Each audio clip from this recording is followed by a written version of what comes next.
信長とフロイス。どうする家康に学ぶ日本史。何と戦い信長は滅ぼされたのか。織田信長が日本の天下布武に邁進していた頃、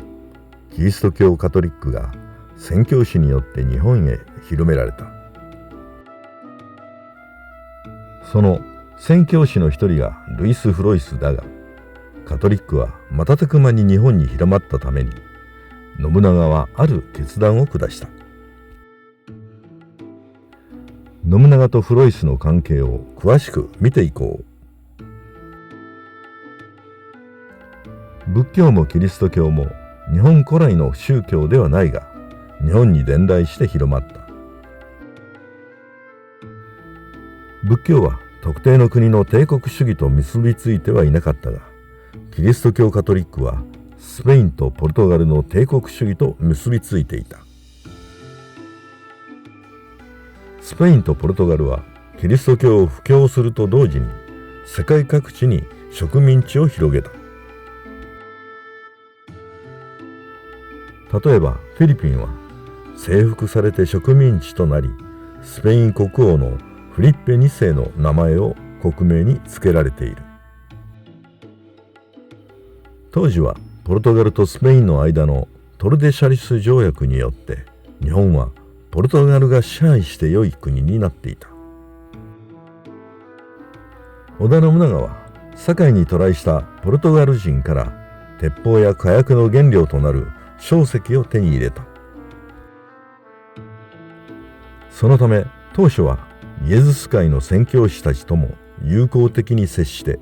キリスト教の布教を認めていた。信長は安土に城を築くと、城下町にセミナリオという神学校を建設させてイエズス会を優遇している。そして信長はイエズス会の宣教師であるルイス・フロイスやオルガンティーノらを安土城に招いて西洋の最新事情を仕入れた。ルイス・フロイスは1532年にポルトガルのリスボンに生まれ、16歳でイエズス会の宣教師になっている。フロイスは31歳の時にはるばる日本にやってきて九州に上陸した。世界情勢を知っていくに従って信長は、このままでは日本はポルトガルの属国になるという恐怖を持ち始める。1580年、ポルトガル王室に継承問題が起こると、スペインのフリッペ2世がポルトガル王室を乗っ取ってしまう。そのためスペインの国力はさらに強大化する。スペインは中国の民への出兵の拠点、足がかりとして日本を利用しようと考えていた。そしてスペインはイエズス会を通じて民国への出兵を信長に求めたが、信長は拒否している。そのため信長とイエズス会、そしてその背後にあるスペインとの関係は急激に悪化する。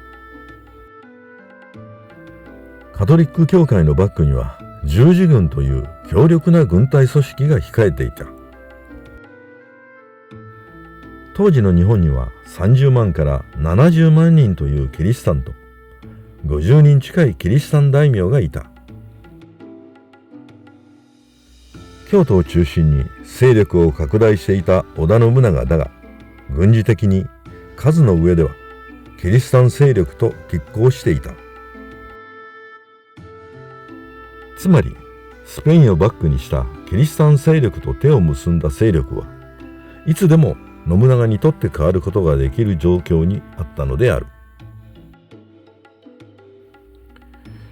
そのような状況を信長の近くで一番知っていた明智光秀に、信長は1582年天正10年6月2日早朝、本能寺で襲われて自害している。光秀がイエズス会と連携をとっていたという確かな資料は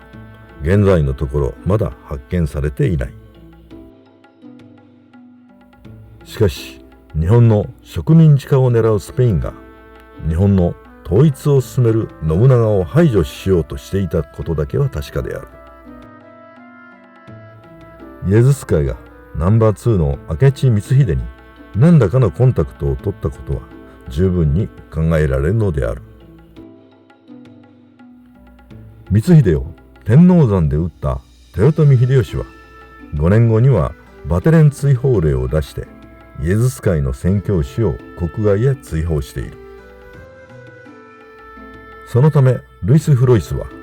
畿内を去って九州の大村領長崎に移り、この地において1597年慶長2年に65歳で没している。フロイスは戦国時代研究の貴重な資料となる日本史を書き残した。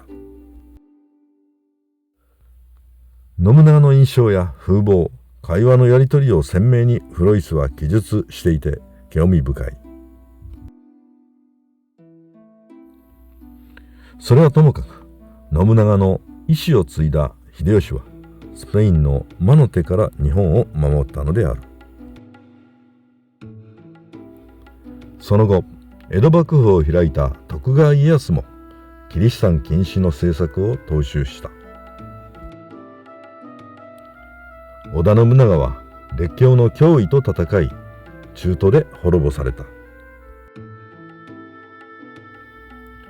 もしも信長がいなければ日本は西洋の植民地となっていた可能性が高い。